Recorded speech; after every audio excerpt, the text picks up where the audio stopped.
Hello दोस्तों, जैसा कि आप सबको पता है कि मैं अपने यूट्यूब चैनल के माध्यम से शिक्षा और रोजगार से जुड़ी पल पल की अपडेट देते रहता हूं।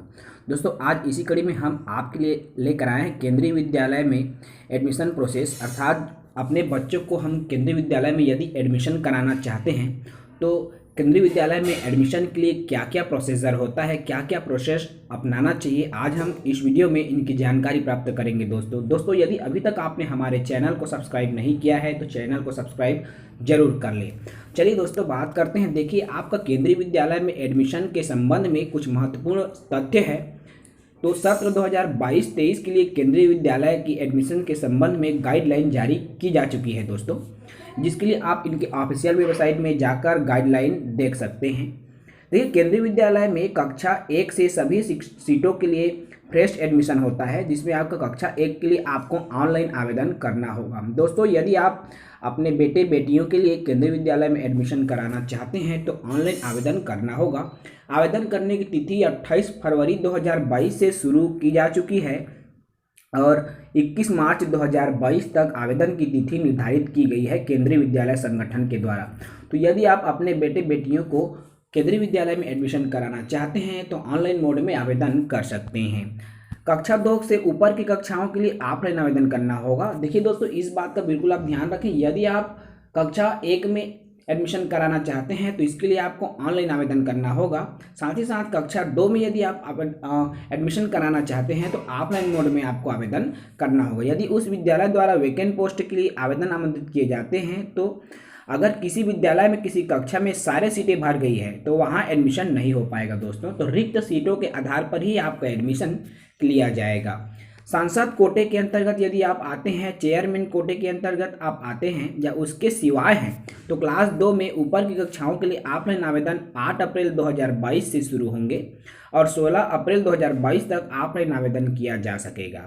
देखिए, स्पेशल कोटा के अंतर्गत आप आते हैं दोस्तों तो आपके लिए ऑफलाइन आवेदन 8 अप्रैल से शुरू होंगे और 16 अप्रैल तक चलेगा। जो अभिभावक सरकारी सेवाओं में हैं उनके बच्चों को एडमिशन के लिए केंद्रीय विद्यालय संगठन में आसान हो जाता है। अर्थात यदि आप गवर्नमेंट सर्विस में हैं तो आपके बच्चे केंद्रीय विद्यालय में आसानी से पढ़ सकते हैं।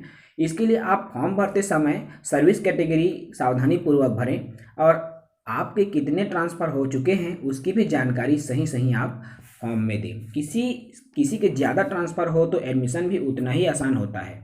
अर्थात जितना ज़्यादा आपका ट्रांसफ़र होता है उतना ही एडमिशन मिल पाना आसान हो जाता है। तो केंद्रीय विद्यालय में विभिन्न एडमिशन के लिए अलग अलग श्रेणियाँ हैं, अलग अलग कर्मचारियों के लिए श्रेणियाँ निर्धारित की गई है केंद्रीय विद्यालय संगठन के द्वारा।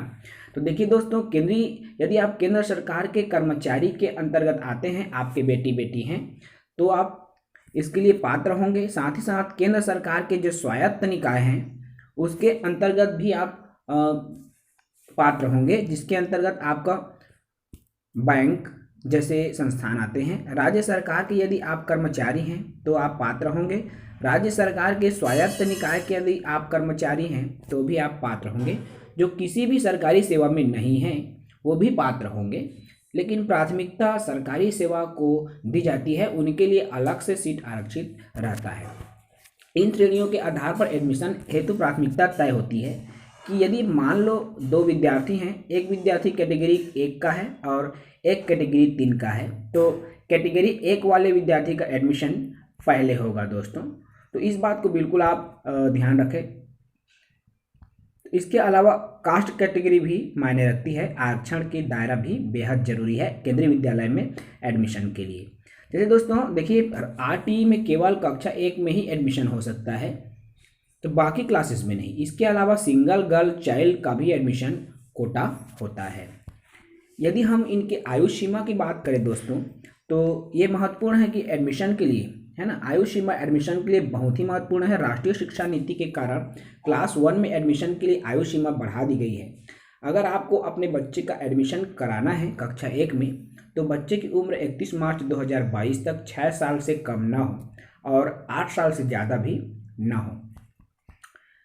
यदि हम आयु सीमा की बात करें दोस्तों तो देखिए, आयु सीमा के संबंध में एक चार्ट भी दिया गया है जिसमें आपका केंद्रीय विद्यालय सुकमा के संदर्भ में ये जानकारी प्राप्त हुई है, जिसमें आपका देखिए, यदि आप कक्षा 1 में एडमिशन कराना चाहते हैं तो 1 अप्रैल 2014 से 1 अप्रैल 2016 के बीच में यदि आपके बेटे या बेटी का जन्म हुआ है तथा जिनकी उम्र सीमा 6 वर्ष न्यूनतम और 8 वर्ष अधिकतम है, वह क्लास 1 में एडमिशन ले सकता है दोस्तों। ऐसे ही क्लास 2 में एडमिशन के लिए भी सेम प्रोसीजर निर्धारित की गई है, 14 से 16, 6 से 8 वर्ष। यदि आप क्लास 3 में एडमिशन कराना चाहते हैं तो 1 अप्रैल 2013 से 1 अप्रैल 2015 के बीच में यदि बच्चा जन्म लिया है, साथ ही साथ 7 वर्ष से 9 वर्ष जिनकी उम्र सीमा है, वह एडमिशन ले सकता है। इनकी आप विस्तृत जानकारी आपको डिस्क्रिप्शन में मिलेगी, जिसका लिंक भी मैं नीचे डाल दूंगा दोस्तों, आप वहां से भी जाकर डाउनलोड कर सकते हैं।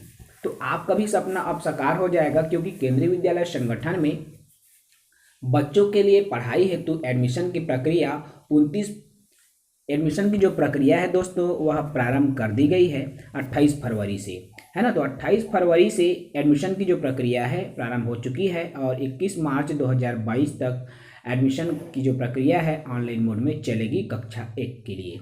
यदि आप कक्षा 2 या अन्य कक्षाओं के बच्चे हैं तो आप ऑफलाइन मोड में आपको आवेदन करना होगा।